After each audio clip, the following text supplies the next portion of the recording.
जिज्ञासु मित्रों, बहुत बहुत स्वागत है, अभिनंदन है आपका दिव्य सृजन में। प्रत्येक दिवस की भांति आज फिर हम यहाँ पर लाइव चर्चा का यह कार्यक्रम शुरू कर रहे हैं। और आज के लाइव चर्चा का जो विषय है, विषय क्या है?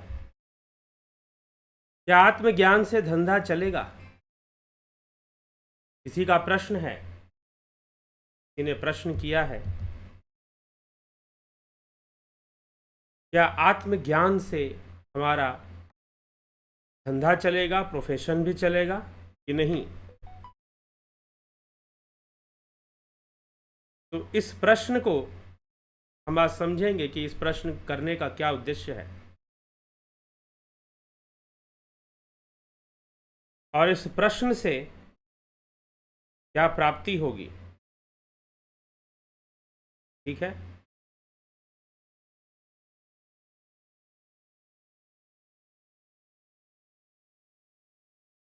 तो हमें आज यह विचार करना है कि ऐसा प्रश्न लोग क्यों करते हैं कि आत्मज्ञान से धंधा चलेगा, नौकरी मिलेगी। कुल मिलाकर सबसे समझने वाली बात यह है कि आपको धंधा चलाना ही क्यों है। आपको धंधा चलाना ही क्यों है। आप नौकरी क्यों करना चाहते हैं, आप पैसे क्यों कमाना चाहते हैं। धंधा मतलब बिजनेस, व्यापार, व्यवसाय। इसका कोई दूसरा अर्थ ना समझे। धंधा का मतलब कोई बिजनेस करता है, कोई व्यापार करता है, कोई धन अर्जित करता है। भैया धन की क्या आवश्यकता है? धन की आवश्यकता है हमें अपने अच्छे जीवन के लिए।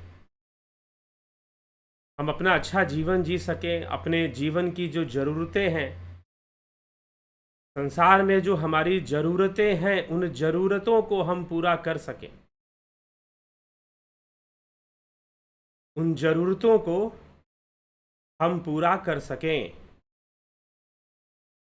तो इसके लिए धन की आवश्यकता है। और धन कमाने के लिए आप कोई ना कोई व्यवसाय करते हो, आप कोई ना कोई व्यापार करते हो। तो धन कमाने के लिए आप इन सभी चीज़ों के क्षेत्र में फिर जाते हो। आप कोई ना कोई व्यापार करेंगे, कोई ना कोई व्यवसाय करेंगे आप, ताकि धन उपार्जन हो सके।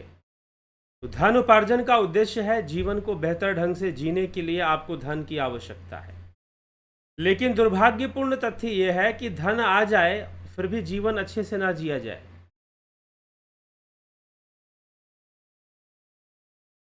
आप धन कमाओगे, विवाह करोगे, जमीन प्रॉपर्टी खरीदोगे, गाड़ी बंगला खरीदोगे। क्यों? क्योंकि आप बेहतर तरीके से जीवन को जी सके। ठीक है, धन के माध्यम से जो कमियां आप दूर कर सकते हैं, वो उन कमियों को आप दूर करेंगे। धन के माध्यम से जिन कमियों का आप दूर करना संभव है, क्योंकि जीवन की हर कमी को धन के माध्यम से दूर करना संभव तो नहीं है। जीवन की हर कमी को धन के माध्यम से तो दूर कर पाना संभव नहीं है। हाँ, फिर भी बहुत कुछ आप धन के माध्यम से कर लेंगे, इसमें कोई संशय नहीं। बहुत सारी कमियों को दूर आप अपने धन उपार्जन के माध्यम से आप कर लेंगे, मानते हैं इस बात को। लेकिन फिर भी बहुत सारी चीज़ें बच जाएंगी, फिर भी बहुत सारी चीज़ें बच जाएंगी। तो फिर जीवन को आप बेहतर कैसे करेंगे? मान लीजिए कि रिश्ते नाते भी आपके बहुत अच्छे बन गए, बहुत अच्छा विवाह हो गया, रिश्ते नाते सब बहुत अच्छे बन गए, फिर भी आपके जीवन की पूर्णता नहीं है। धीरे धीरे जब जीवन बीतता है ना, तो आदमी को समझ में आता है। पहले आदमी सोचता है कि मनचाहा विवाह हो जाए तो बस समझो कि सारी कमी दूर हो गई। उम्र के एक पड़ाव में व्यक्ति सोचता है कि मनचाहा विवाह हो जाए तो समझो कि सारी कमियां दूर हो जाएंगी, हम पूर्ण हो जाएंगे, हमें तो बहुत अच्छी लाइफ हो जाएगी हमारी। कुछ लोग ऐसा सोच के चलते हैं। कुछ लोग सोचते हैं कि बहुत अच्छे से धन वैभव आ जाए, पैसा खूब आ जाए, तो मैं अपने जीवन की सारी कमियों को दूर कर लूँगा और मेरा जीवन लाइफ जो है एकदम सेटल हो जाएगी और बहुत ही अच्छा जीवन हमारा चलना शुरू हो जाएगा और हम बहुत ही अच्छा जीवन जीने लगेंगे, एकदम सेटल लाइफ। जानते हैं सबसे बड़ा भ्रम क्या है लाइफ के अंदर? कि आपको सेटल होना है। और सच पूछो तो इन रियलिटी सेटलमेंट कभी आती नहीं है। हाँ, बाहर से सेटलमेंट दिख सकती है कि भाई अगले के पास पैसा है, बहुत अच्छा पैसा है, गाड़ी है, बंगला है, अच्छी नौकरी है, अच्छा व्यापार है, अच्छा व्यवसाय है, तो सेटल है। बट इन रियलिटी सेटलमेंट नामक कोई चीज़ नहीं होती है। ठीक है, उसके पास पैसा है, लेकिन दूसरी कई चीज़ें ऐसी सामने आएंगी जो ये एहसास दिलाएंगी कि अभी तो ये भी करना है, अभी तो ये भी करना है, अभी तो हम सेटल शायद नहीं हो पाए हैं सही से, अभी हमारी सेटलमेंट नहीं हो पाई है, अभी तो ये समस्या है, अभी तो वो समस्या है, अभी तो यहाँ भाग रहे हैं, अभी तो वहाँ भाग रहे हैं।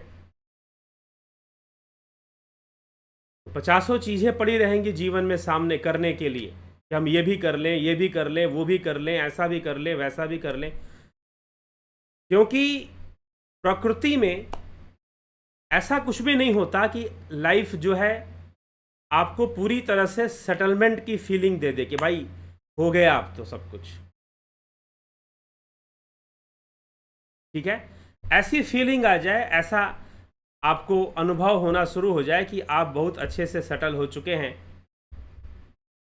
तो ऐसी फीलिंग प्रकृति आपको जल्दी से होने नहीं देती है, अच्छे से होने नहीं देती है, और सेटलमेंट नामक कोई चीज़ नहीं होती। जीवन सेटलमेंट का नाम नहीं है, जीवन नाम है चरय वैती, चलते रहो चलते रहो।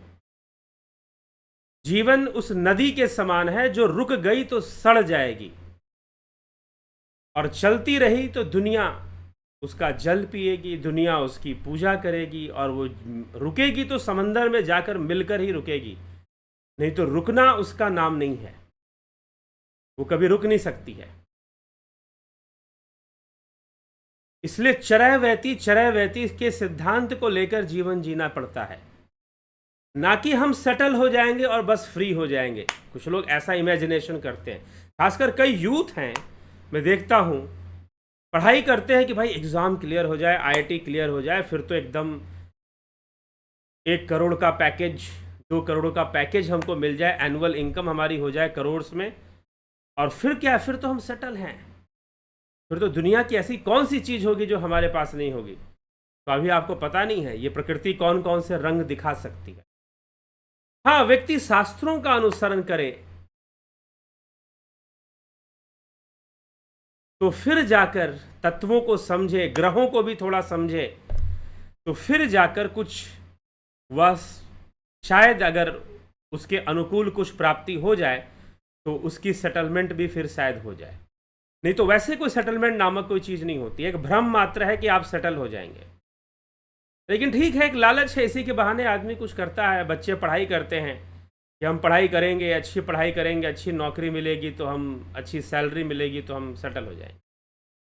लेकिन बहुत सारा टाइम, बहुत सारी एनर्जी, बहुत सारी चीज़ों को हम बर्बाद भी करते हैं, वेस्ट भी करते हैं धन कमाने में, समय भी बर्बाद करते हैं, ऊर्जा भी बहुत सारी बर्बाद कर देते हैं, और धन को सेव करने में, पैसे को सेव करने में। तो यही भाई साहब, एक महानुभाव ने पूछा कि आत्मज्ञान से क्या हमारा धंधा चल जाएगा? तो सबसे बड़ा भ्रम क्या है? उनको भ्रम ये है कि उनका धंधा अच्छा चलेगा तो उनकी लाइफ अच्छी चलेगी। ये भी एक बहुत बड़ा भ्रम है। ठीक है, अभी 2 दिन पहले मेरी किसी से बात हो रही थी, उन्होंने कहा कि वो किसी शहर से थे, बंबई शहर से, उन्होंने कहा कि यहाँ बहुत पैसा है लेकिन लोगों के पास सुकून नहीं है, चैन नहीं है, रातों की नींद हराम है, लेकिन इजी मनी लोग कमा रहे हैं, बहुत कम मेहनत में ज़्यादा कमा रहे हैं लोग, लेकिन फिर भी जीवन उनका सुचारू ढंग से संतुलन में नहीं चल रहा है, बहुत धन होने के बाद भी, करोड़ों में पैसा है। तो इस तरह से बात चल रही थी। तो इसीलिए क्यों ज़रूरत पड़ती है हमें अध्यात्म की, क्यों ज़रूरत पड़ती है हमें योग की, योग की हमें आवश्यकता क्यों पड़ती है? क्योंकि देखिए, सबसे बड़ी बात क्या है, सबसे बड़ा जो फॉर्मूला है जीवन को सुखी करने का, कि अगर आप जीवन में सुखी होना चाहते हैं तो सुख के पीछे मत भागिए, अगर आप जीवन में सुखी होना चाहते हैं तो सुख के पीछे भागना बंद कर दीजिए। अगर आप जीवन में सुखी होना चाहते हैं तो संतुलन के पीछे भागिए, स्वयं को संतुलित करने का प्रयास कीजिए। जिस दिन आपको यह फॉर्मूला बढ़िया से समझ में आ गया तो आप अपने आप को सर्वदा संतुलित करने का प्रयास करेंगे, अपने तत्वों को, अपने मन को, अपने गुणों को, अपने व्यक्तित्व को, अपने शरीर को, सबको संतुलन में रखने का आप प्रयास करेंगे। और उसके लिए अगर आपको कष्ट भी सहना पड़े तो आप कष्ट भी सहेंगे, क्योंकि आपको समझ में आ गया है कि संतुलन में बने रहना ही सबसे बड़ी बात है। हो सकता है कि आपके पास बहुत धन आ जाए या आप करोड़ों में, आप फिगर में आप कमा रहे हो, लेकिन अपना स्वास्थ्य खराब कर रहे हो, अपना समय बर्बाद कर रहे हो, अपने लाइफ को और ज़्यादा स्पॉइल कर रहे हो। ऐसा भी हो सकता है कि आप धन कमाने में ऐसा भी कर रहे हो। ठीक है, कई बार आदमी सेविंग्स के पीछे पड़ा रहता है, बचाने में लगा रहता है बहुत कुछ, और बहुत कुछ बचाने में अपना संतुलन बिगाड़ता है, सेविंग के चक्कर में अपना संतुलन बिगाड़ देता है। और फिर संतुलन बिगड़ेगा, जब भी संतुलन बिगड़ेगा बीमारियां आएंगी किसी ना किसी रूप में। शारीरिक संतुलन बिगड़ेगा तो बीमारियां आएंगी, मानसिक संतुलन बिगड़ेगा तो मनोरोग आएगा। और योग क्या करता है? योग हमें यही समझाता है कि हमें संतुलित रहना है। और योग करने के लिए धंधा भी छोड़ने की जरूरत नहीं है। अगर धंधा छोड़ने की जरूरत पड़ती तो श्री कृष्ण अर्जुन से नहीं कहते कि तस्माद योगी भव अर्जुना, अर्जुन तू योगी बन जा। श्री कृष्ण कभी अर्जुन से नहीं कहते। अगर अपने कर्मों कर्तव्यों का त्याग करना होता, अग्नि कर्मों का त्याग करना होता, तो श्री कृष्ण अर्जुन से कभी यह नहीं कहते कि तस्माद योगी भव अर्जुना, अर्जुन तू योगी बन जा। ऐसा कभी भी नहीं कहते।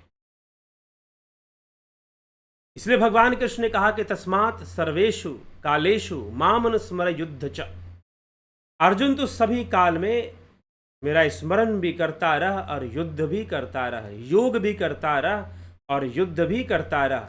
योगी बन जा और योगी भावना से युद्ध कर। अब यह युद्ध जरूरी है समाज में संतुलन को लाने के लिए। अब यह युद्ध जरूरी है समाज में संतुलन को बनाए रखने के लिए। अब इस युद्ध की भी आवश्यकता है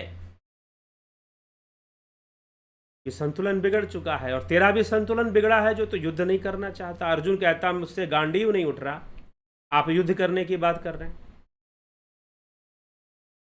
मुझसे तो गांडीव भी नहीं उठ रहा है, इसे मैं फूल की तरह उठा लेता हूं। आज वो उसका वजन बहुत वजनदार लग रहा है मुझे, और आप युद्ध करने की बात करते हैं। भगवान कृष्ण अर्जुन को यही समझा रहे हैं। तो योगी, एक जो योगी का दृष्टिकोण है, उसका जो एक आउटलुक है एक योगी का, वो बहुत ही अलग है। वह संतुलन के विज्ञान में विश्वास करता, वो त्याग में भी विश्वास नहीं करता कि ये छोड़ दो वो छोड़ दो, जी नहीं। हाँ, ऐसा भी नहीं कि वो आसक्ति में विश्वास करता ना। योगी ना आसक्त होता है और ना ही त्यागी होता है। अगर वो त्यागी होता भी है तो अपने मन से होता है। वो विषयों का त्याग नहीं करता, वो वस्तुओं का त्याग नहीं करता, वो आसक्ति का त्याग करता। और अनासक्त होते हुए भी कर्म करता हुआ दिखाई देता है। अनासक्त रहते हुए भी कर्म करता हुआ दिखाई देता है। तो योगी होना, ये कई बार लोग समझ ही नहीं पाते कि योगी होने का मतलब क्या है। और श्रीमद् भगवद गीता, भगवान श्री कृष्ण, दुर्भाग्यपूर्ण है कि बस हम नाम लेते हैं श्री कृष्ण का, हम बस नाम लेते हैं श्रीमद् भगवद गीता का, लेकिन जो श्री कृष्ण वास्तव में समझा रहे हैं पता नहीं कितने % लोगों को समझ में आ पाता है। और उसमें भी वो किसी संस्था, किसी के माध्यम से पढ़ेंगे तो बस एक ही श्लोक उनको रटवाया जाएगा। कोई संस्था कोई श्लोक रटवा देगी, कोई संस्था कोई श्लोक रटवा देगी, कोई बस इतना ही बता देगी कि सर्वधर्मान परित्यज्य मामेकम। अरे भाई, तो इतनी बड़ी 700 श्लोकास की नीड क्या थी अगर यही सब कुछ था तो?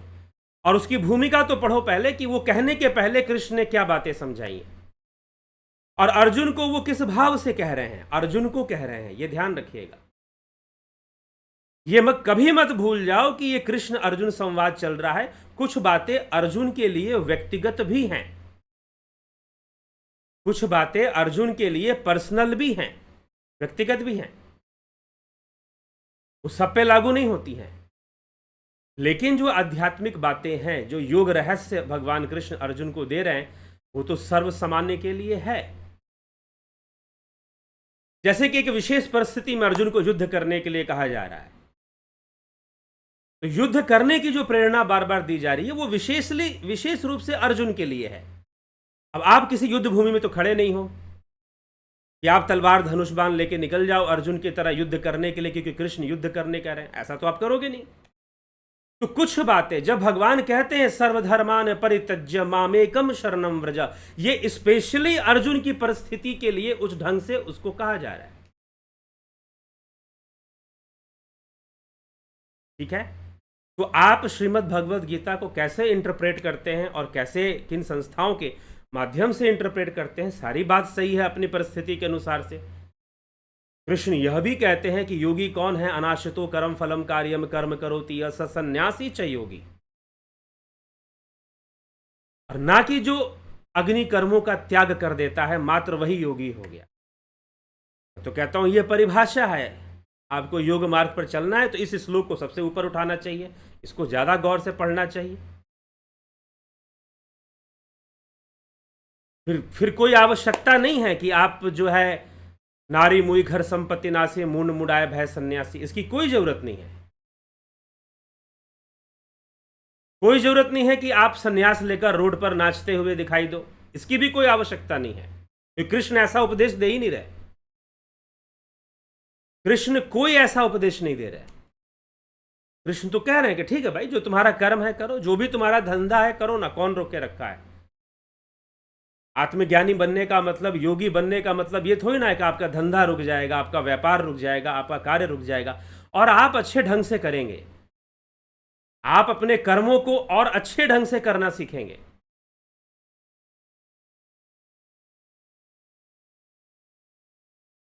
ये समझना है, ये प्रैक्टिकल सी बात है। तो इसीलिए, और भगवान कृष्ण ने जितनी भी बातें की हैं वो सब बहुत प्रैक्टिकल ही है। वो इस बात का ध्यान रखते हुए बताया गया है कि इस समय अर्जुन का कर्तव्य युद्ध करना है, युद्ध करना है और कर्मों को निष्काम भावना से करना है। अनाश्रितो कर्म फलम कार्यम, कर्म फल के प्रति पूर्णतः अनाश्रित होकर करने योग्य सभी कर्मों को जो करता है वो सन्यासी है, वो योगी है।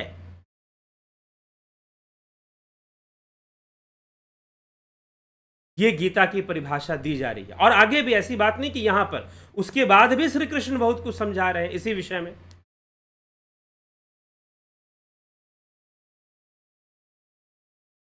तो इसलिए जब हम योग करते हैं या आत्मज्ञान की ओर बढ़ते हैं तो वास्तव में योग करना, आत्मज्ञान की प्राप्ति करने का प्रयास करना या साधना करना, यह हमारे जीवन के लिए जरूरी है। हम एक बेहतर लाइफ के लिए, एक बेटर लाइफ के लिए जरूरी है। तब जाकर जब हम योग के मार्ग पर चलते हैं, जब हम साधना के मार्ग पर चलते हैं, तो अपने भीतर एक पूर्णता का अनुभव आना शुरू हो जाता है, एक पूर्णता का एक्सपीरियंस आना शुरू हो जाता है, एक पूर्णता का अनुभव आना शुरू हो जाता है। फिर कई लोग कहते हैं कि जब हम साधना करते हैं तो हमें इतना सूदिंग, इतना अच्छा महसूस होने लग जाता है कि हमको बड़ा ही सेटिस्फैक्शन फील होना शुरू हो जाता है ध्यान करने से, ध्यान योग करने से। जो लोग ध्यान योग का कोर्स करते हैं, अब आगे ये ध्यान योग का कोर्स 20 जुलाई से हम शुरू करेंगे। जब हम ध्यान योग करते हैं तो एक ऐसी फीलिंग आनी शुरू हो जाती, क्योंकि कुछ कमियां दूर होती हैं।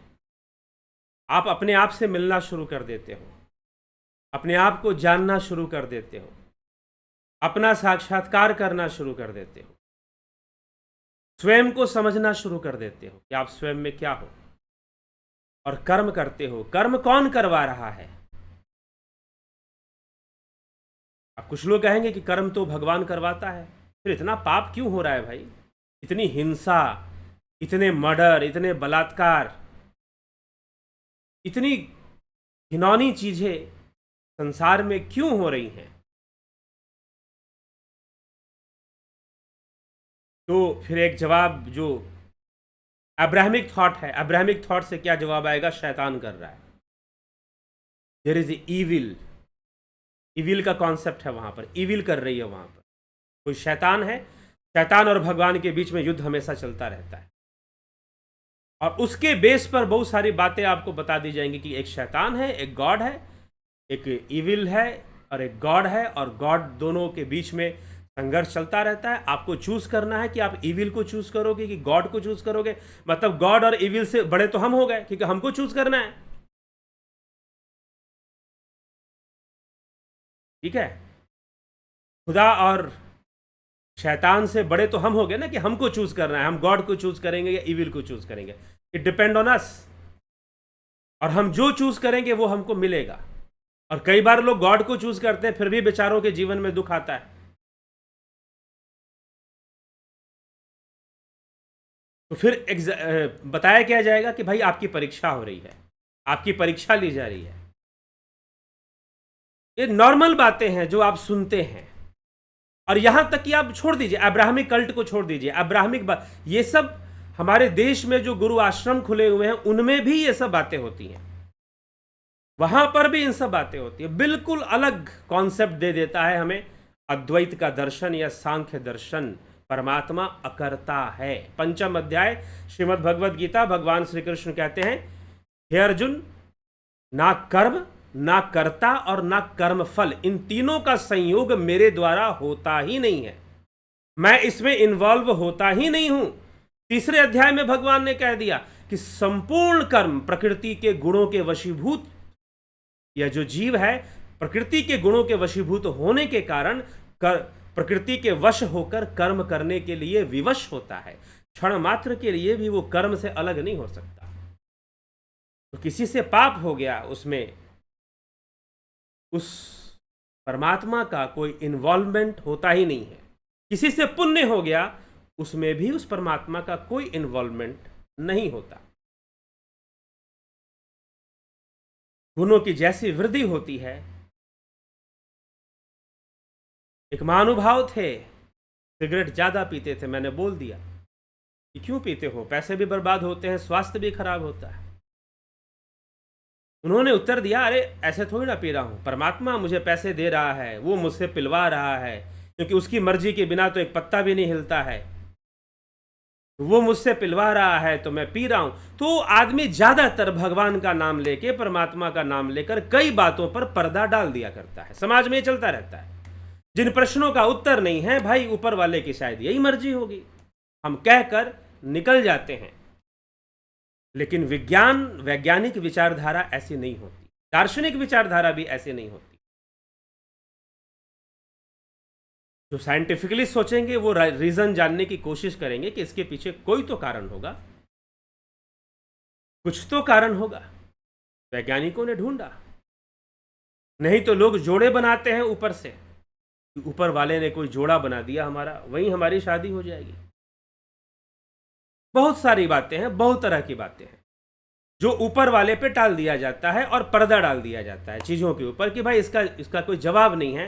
जिस प्रश्न का उत्तर नहीं पता कि क्या हो गया, क्यों हो गया, कैसे हो गया, तो हम दी एंड करते हैं कि भाई ऊपर वाले की मर्जी होगी और बात खत्म करो। ठीक है, दुर्भाग्यपूर्ण यह है कि सनातन धर्म की शिक्षा नहीं है, और सनातन धर्म की शिक्षा भी है तो वो थोड़ी बहुत स्मृतियों से है, श्रुतियों से तो और भी नहीं है, श्रुतियों से तो और भी नहीं है। श्रुति सिद्धांत से या श्रुति दर्शन से, वैदिक दर्शन से तो और भी ज्ञान नहीं होता है। तो हालांकि श्रीमद् भगवद गीता एक ऐसा ग्रंथ है जो लगभग सबके घर में होगा, लेकिन फिर भी उनको पता क्या होगा? उनको दो चार बातें पता होंगी गीता से। एक पता होगी, क्या पता होगा? यदा यदा हि धर्मस्य ग्लानिर्भवति भारत अभ्युत्थानम अधर्मस्य तदात्मानं सृजाम्यहम् परित्राणाय साधूनां विनाशाय च दुष्कृतां धर्म संस्थापनार्थाय संभवामि युगे युगे। एक तो ये रटा होगा लोगों को, मुझे भी रटा हुआ है, इसलिए मैं बोल दिया। तो एक तो ये याद हुआ कि भाई युग युग में भगवान आते हैं, सब संभालने के लिए आते हैं, हमें कुछ करने की जरूरत क्या है।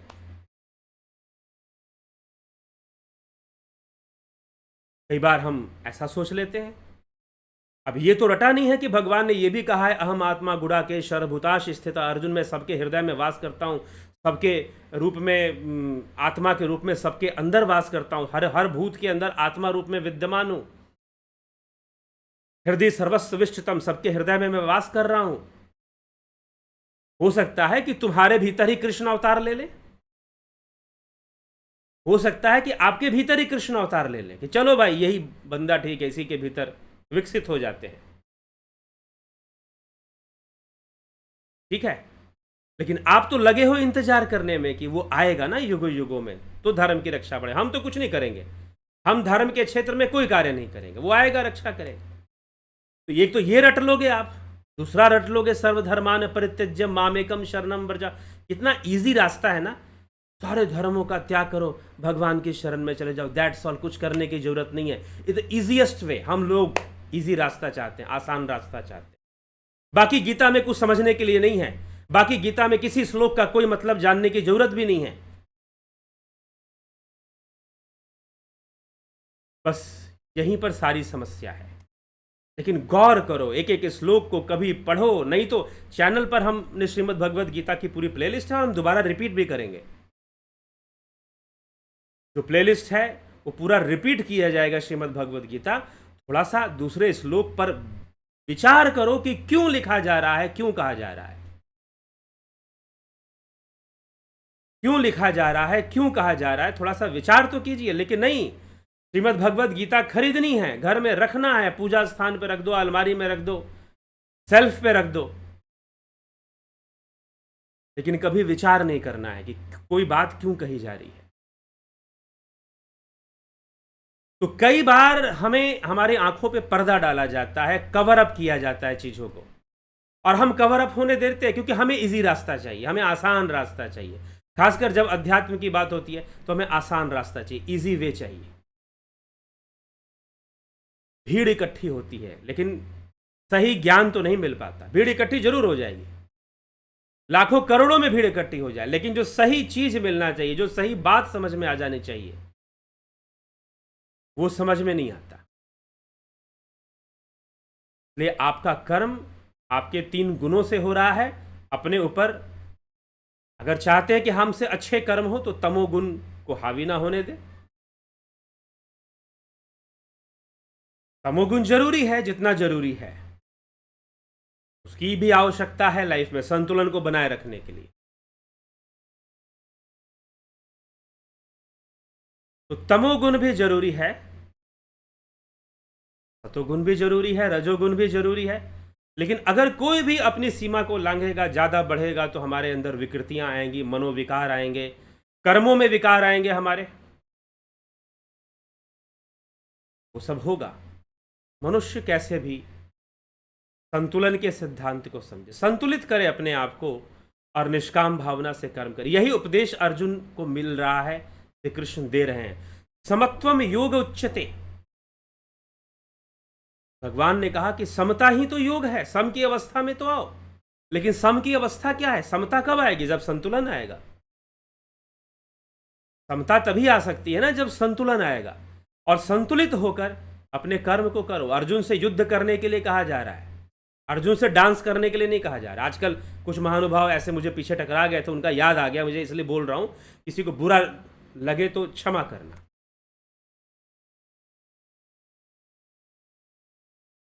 ठीक है। अर्जुन से कर्तव्य पालना की बात कही जा रही है कि आप अपने कर्तव्यों की पालना करिए। आप योगी भाव अपने अंदर लाइए और कर्तव्यों की पालना करिए।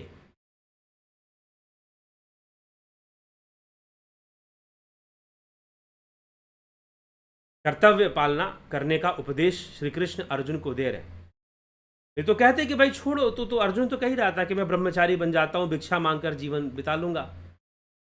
और आज के जमाने में शायद वो डांस भी करते ब्रह्मचारी बनकर, ठीक है। तो विवेक से विचारने की आवश्यकता है, विवेक से विचार करने की आवश्यकता है। श्रीमद् भगवद गीता का हर श्लोक बहुत महत्वपूर्ण है और उस पर गौर से विचार करना चाहिए, किसी को छोटा बड़ा नहीं करना चाहिए। ठीक है, एक परिस्थिति में परिवेश को कभी खत्म कर कर उसका अर्थ नहीं निकालना चाहिए। ये मत भूलिए कि युद्ध भूमि में सारी बातें हो रही हैं। भगवान श्री कृष्ण युद्ध भूमि में अर्जुन को समझा रहे हैं और जो फिलॉसफी दे रहे हैं वो फिलॉसफी समझ में आना चाहिए। बस इतना ही नहीं रटना चाहिए कि कितनी देर सुनाई थी, कितने श्लोक सुनाए थे, गीता किस ग्रंथ में है। क्योंकि लाइफ में जो चेंजेस आपकी आएंगी वो फिलॉसफी को समझने से आएंगी, जो श्रीमद् भगवद गीता में श्री कृष्ण अर्जुन को दे रहे हैं, समझा रहे हैं, और उसको जीवन में उतारने से आएंगे। सिर्फ कॉपी नहीं कि भाई दुर्भाग्यपूर्ण है कि आजकल बहुत सारे लोग बहुत सारी चीज़ें सिर्फ इसलिए करते हैं ताकि वो धार्मिक दिखें, वो अच्छे दिखें, वो अच्छों में गिने जाएं, लेकिन खुद अपने जीवन में उस चीज़ को जी पाना ये सबसे बड़ी चुनौती होती है। अगर कोई जी पाए तो बहुत अच्छी बात है। तो इसलिए धंधा चलेगा। अर्जुन जब युद्ध कर सकता है तो धंधा क्यों नहीं चलेगा? उल्टा जब आप आत्मज्ञान को प्राप्त करोगे तो और अच्छे से धंधा चलेगा, और बेहतर तरीके से धंधा को कितना चलाना है, कैसे चलाना है, कहाँ व्यर्थ की समय बर्बाद नहीं करना है, व्यर्थ की ऊर्जा बर्बाद नहीं करनी है। नहीं तो लोग बहुत कई बार धंधा चलाने में अपना समय, अपना टाइम भी बहुत वेस्ट कर देते हैं। कई बार लोग धंधा चलाने में अपना टाइम भी बहुत वेस्ट कर देते हैं। समय भी, फिर उम्र बीत जाती है, सोचते हैं कि थोड़ा पहले हमने कुछ और सोचा होता, अपने बारे में कुछ किया होता तो ज़्यादा अच्छा था। लेकिन समय तो हाथ से निकल गया, टाइम तो हाथ से निकल गया, ड्रॉ हो गया, खिंच गया सब कुछ। तो इसीलिए विवेक की जागृति, आत्मज्ञान से विवेक की जागृति होती है, आत्मज्ञान से चेतना की जागृति होती है। चेतना एक नए आयाम को छूती है और चेतना अलग अनुभव करती है जीवन में। तो हमें एक संतुलन को जीवन में स्थापित करना है, और संसार में जो कर्म, जो कर्तव्य, जो परिस्थितियां, जो प्रारब्ध हमें सामने मिला है उसका सामना तो हमें करना ही है। प्रारब्ध में दुख भी आ सकता है, प्रारब्ध में सुख भी आ सकता है, प्रारब्ध में यश भी आ सकता है, प्रारब्ध में अपयश भी आ सकता है, मान भी आ सकता है, सम्मान भी आ सकता है, लाभ भी हो सकती है, हानि भी हो सकती है। प्रारब्ध में ये सारी चीजें आ सकती हैं। बस फर्क ये है कि आप कैसे how you cope with the situations. आप परिस्थितियों से कैसे कोप करते हैं, कैसे डील करते हैं। ज्ञानी भोगे ज्ञान से, अज्ञानी भोगे रोए रोए। भोगना सबको पड़ता है। ज्ञानी ज्ञान से भोगता है, शांत रहता है अपना, ठीक है, समय है, निकलेगा, प्रारब्ध है, कर्म आया है, वो भोगने के लिए खुद ही स्वीकार करता है उसको, उससे भागने की कोशिश नहीं करता है। श्री श्यामाचरण लाहिड़ी महाशय जी की एक घटना आती है कि वो जा रहे थे ऐसे ही एक बार, यद्यपि वो संपन्न व्यक्ति थे पारिवारिक रूप से, उनकी 3 पुत्रियां और 2 पुत्र थे, लेकिन सिद्ध योगी थे, साधारण नहीं, सिद्ध योगी थे, अष्ट सिद्ध प्राप्त योगी थे, कैवल्य प्राप्त योगी जिसको हम कह सकते हैं, अपनी पूर्णता को प्राप्त करने वाला योगी। परिवार में रहते हुए 5 संतानें भी हुई उनकी। एक बार अपने शिष्यों के साथ जा रहे थे, कुछ शिष्य थे उनके, 2-4 उनके साथ जा रहे थे। उन्होंने अपने शिष्य से कहा कि देखो हम जा रहे हैं, एक दीवार थी, कच्ची ईंटों की दीवार थी एक, कहा कि थोड़ा सा तुम्हारे पास अगर पट्टी हो कपड़े का, सूती कपड़े का तो दो। तो लोग उस समय धोती पहनते थे ज़्यादातर। उस महानुभाव ने अपनी धोती से फाड़ कर इतना सा टुकड़ा दे दिया, कहा कि ठीक है चलो। चलते गए आगे, कुछ देर आगे गए, ऊपर से एक ईंट, दीवार से एक ईंट गिरती है और श्री श्यामाचरण लाहिड़ी महाशय के अंगूठे पे आके गिरती है। उनका अंगूठा लहूलुहान हो जाता है, उनका अंगूठा लहूलुहान हो जाता है, खून गिरना आ जाता है। वो तुरंत वो जो टुकड़ा था कपड़े का, धोती का फटा हुआ टुकड़ा, उसे बांध लेते हैं। शिष्य देखकर हैरान होता है कि ये क्या चमत्कार है, ये कैसे? उन्होंने कहा कि गुरुदेव आपको पहले से पता होगा कि भाई ऐसा होने वाला, तभी तो आपने पट्टी पहले ही फड़वा ली थी, पट्टी पहले ही फड़वा ली थी, आपको पता होगा पहले से। तो उन्होंने कहा कि हाँ मुझे पता था कि ऐसा होने वाला है आज मेरे साथ। तो आपने बचने का प्रयास क्यों नहीं किया? आप शिष्यों को तो बचाने का प्रयास करते हैं, लेकिन आप खुद आपने बचने का प्रयास नहीं किया। तो श्री श्यामाचरण लाहिड़ी महाशय ने कहा कि जो भी प्रारब्ध से प्राप्त है उसका सामना करना चाहिए। जो प्रारब्ध से हमें मिला है, हाँ ठीक है, आदमी को अपना बेहतर जीवन जीने के लिए, धन कमाने के लिए, अपने विवेक से, अपनी मेहनत से जो बेहतर आइडिया हो, जो बेहतर हो, करना चाहिए। लेकिन जब प्रारब्ध सामने आए कुछ ऐसा, तो उससे भागने से कुछ मिलता नहीं है। उल्टा वो कर्म और बड़ा रूप धारण कर सकता है, और बड़ा रूप धारण करेगा तो ज़्यादा पीड़ा देगा। इसलिए अभी जो आ रहा है उसी को स्वीकार कर लो, अभी जो पीड़ा आ रही है उसी को स्वीकार कर लो। हाँ, लेकिन कई बार जीवन में कुछ ऐसी घटनाएं घटती हैं, मुझे दुख होता है कि कई लोग ऐसे मुझे मिले। अब किसी की पर्सनल जानकारी मैं आपको नहीं दे सकता, लेकिन ऐसे ही एक घटना घटी। किसी व्यक्ति को मैंने कुछ कहा कि भाई इस दिशा में मत जाना, भले ही इस समय तुमको लग रहा हो कि ये बहुत ही अच्छा है, इसी में भलाई है, यही सबसे बेहतर है, तुमको लग रहा हो, मत जाना। कई बार प्रकृति हमें सचेत भी करती है। कुछ ऐसी परिस्थितियां प्रकृति हमारे सामने लाकर रख देगी कि भाई हमें ऑप्शन दे देगी कि भाई तुम इधर जाने के बजाय इधर भी जा सकते हो। एक विकल्प यह भी है, भले यह आकर्षक ना हो, बहुत सही ना दिख रहा हो, और उस समय वही सही दिख रहा हो और आप उस डायरेक्शन में जाएंगे, भोगना होगा तो जरूर भोगेंगे, प्रारब्ध को तो भोगना पड़ेगा, लेकिन आपको विकल्प दिया था प्रकृति ने। कई बार ऐसी सिचुएशन आती है, जब भाग्य साथ नहीं देता तो आदमी गलत रास्ता ही चुनता है। भले वो दिखने में बड़ा ही अच्छा दिख रहा हो, आदर्शवादी भी दिख रहा हो, सटीक भी दिख रहा हो, फिर भी प्रकृति कई बार कुछ लोगों के जीवन में विकल्प भी दे देती है, लेकिन वो चुनाव नहीं कर पाते हैं। लेकिन कई बार प्रारब्ध का कोई विकल्प नहीं होता, कोई विकल्प नहीं होता, तो उसे स्वीकार करना ही बुद्धिमता हम कह सकते हैं, उसे एक्सेप्ट करना ही बुद्धिमता हम कह सकते हैं। तो लाहिड़ी मास्टर जी ने कहा कि ठीक है, ये कष्ट आया, पट्टी बांध ली, चल पड़े, कष्ट से भागने की कोशिश तो नहीं की ज्यादा। तो इस तरह से योगी अपने कर्मों को स्वीकार करता है। तो क्या बहुत सारे योगी हुए जो कि गृहस्थ जीवन में रहे और उन्होंने बहुत ऊंची अवस्था को प्राप्त कर ली और अपने सारे कर्म भी किए, कर्तव्यों की पालना भी की, सब कुछ किया। तो यह सब दिखता है, यह सब चलता है।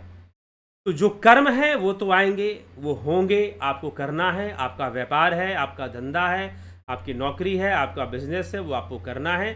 आत्मज्ञान आपको एक सकारात्मक दृष्टि देगा, जीवन जीने की एक शक्ति देगा, कर्म करने की एक शक्ति देगा, और कर्मों को निष्काम भावना से करने की शक्ति देगा।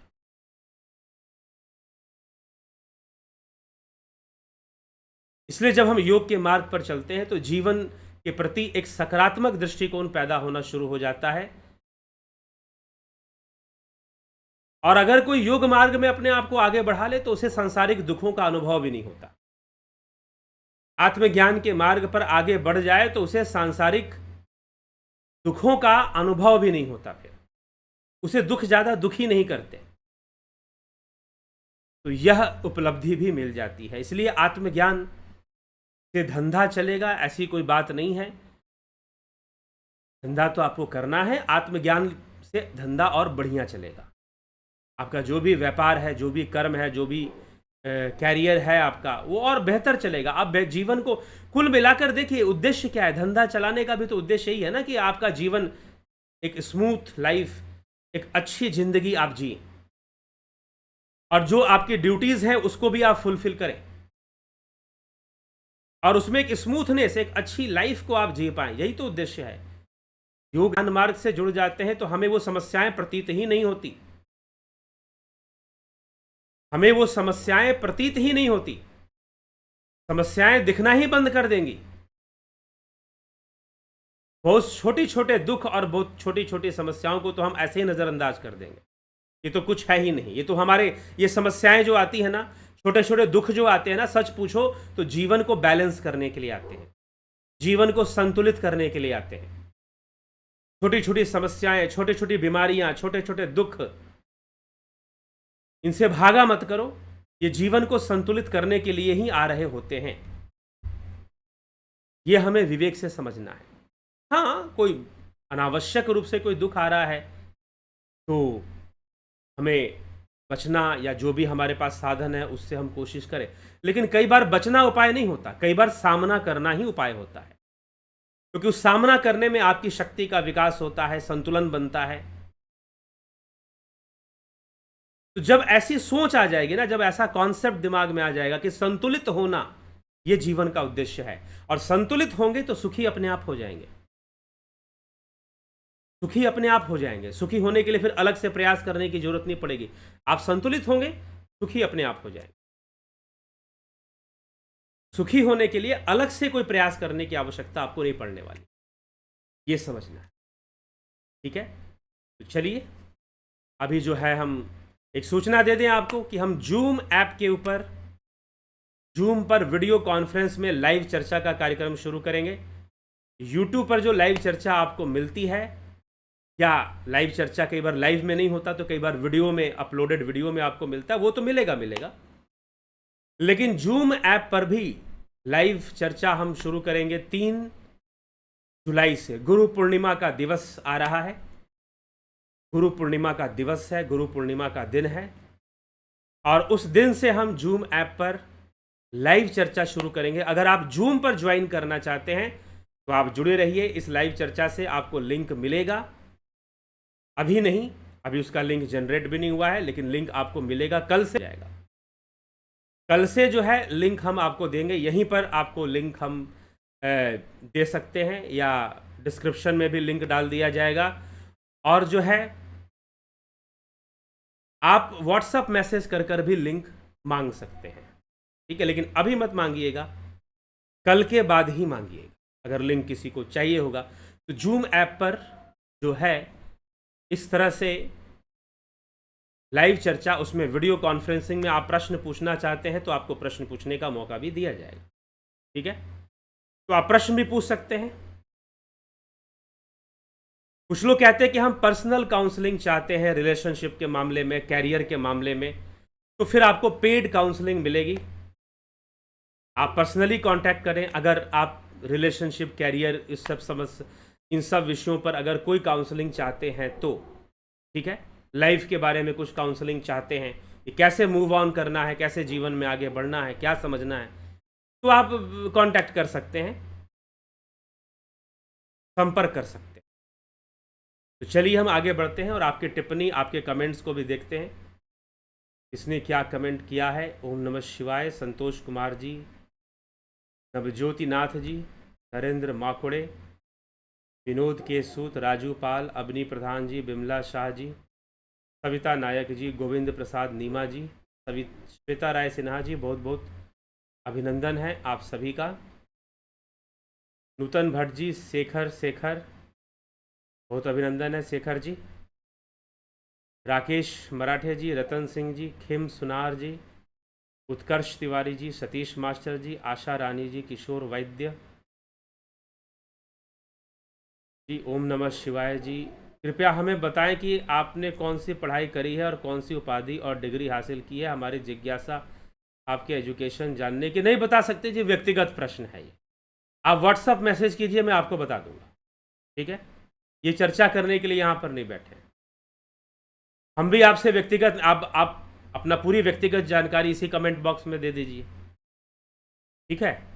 तो इसीलिए इस प्रश्न के उत्तर के लिए ये लाइव चर्चा नहीं है। हाँ, आपको व्यक्तिगत रूप से जानना है, आप व्हाट्सएप मैसेज कीजिए, आपको बता दिया जाएगा।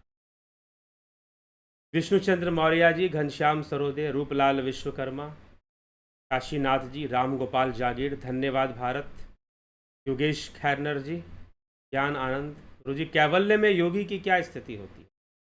भावातीत अवस्था होती है, कोई भावनाएं बीज नहीं बना सकती, कोई भावना अस्तित्व नहीं ले सकती, न मान की भावना, न सम्मान की भावना, ना बड़े होने की भावना, ना छोटे होने की भावना, ना श्रेष्ठ होने की भावना, ना निम्न होने की भावना।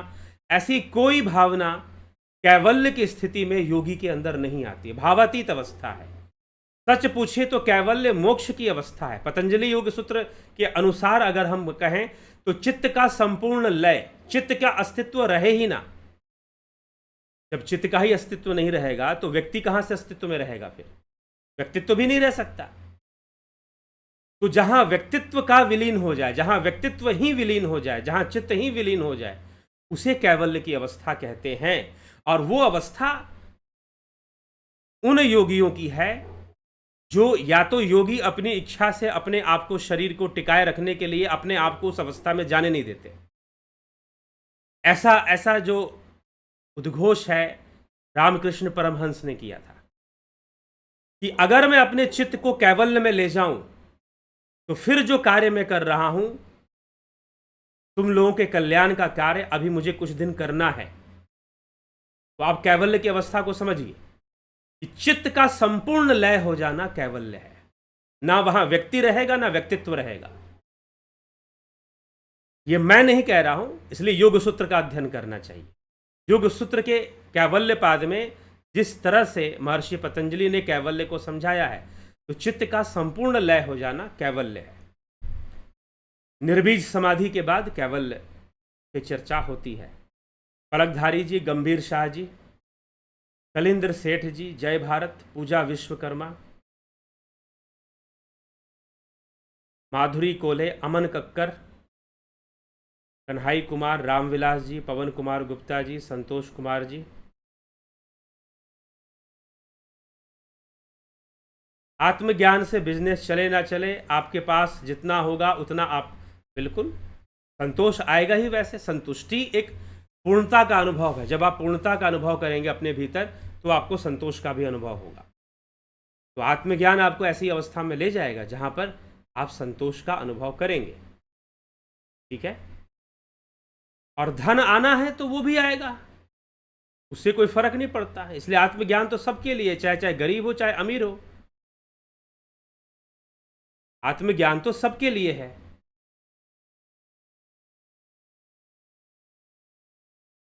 हीरालाल यादव जी, हीरा सिंह चवन, गुरुजी पर्सनल काउंसलिंग के लिए कैसे कांटेक्ट करें? आप व्हाट्सएप मैसेज कीजिए और उसका शुल्क होता है पर्सनल काउंसलिंग के लिए। शुल्क कितना होता है? बहुत ज़्यादा शुल्क नहीं होता है। शुल्क आपको मैंने बताया था पीछे।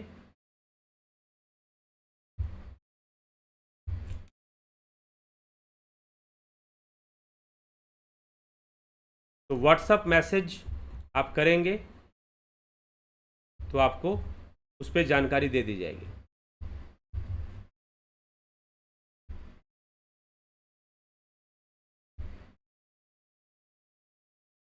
ठीक है।